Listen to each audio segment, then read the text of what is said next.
Dish. As I said in my opening remarks, things are very different now from 2 years ago. 2 years ago, and the answer to your question is an overall management plan, both for the existing businesses and what we expect over the next 3, 5, and 10 years.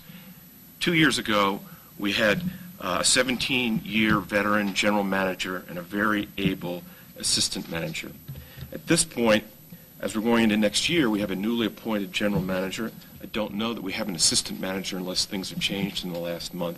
And we have a business that's over 3 times as large as it was before.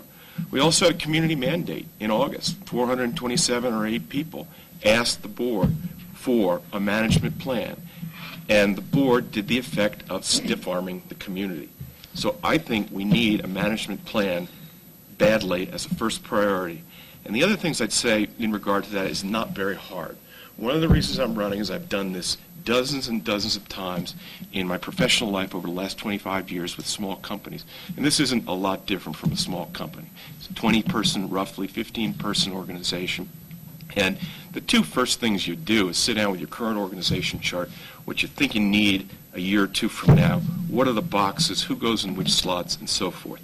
And I can tell you, Eric Rickard was dead right at the last board meeting.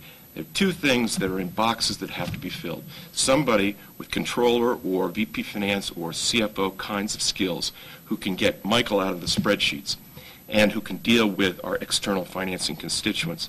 The second thing that's needed is somebody who's had some prior business experience running energy services business. Eric said it pretty articulately. We don't have any of that in our current staff, board of directors, or anything else. Frank, your answer? I want to compliment Standish because of the last meeting we had presented an organizational chart that we're in the process of refining, and he says, I agree with Frank Majors, and I appreciate you agreeing with that.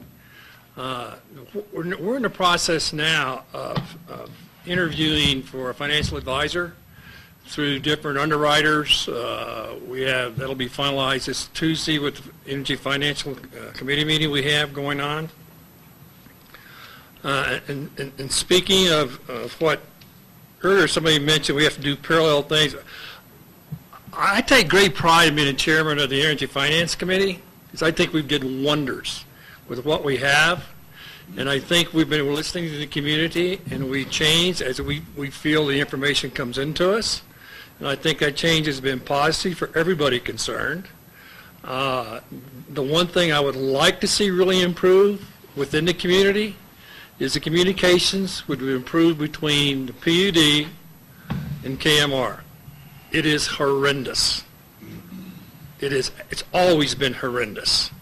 It's been horrendous when I'm sitting in Coral Gables at the owner's table having dinner with them. It's horrendous there, regardless of where you're at. For some reason, this adversarial position has always been existing between KMR and this valley, and I would like to see that improve, along with a lot of other things.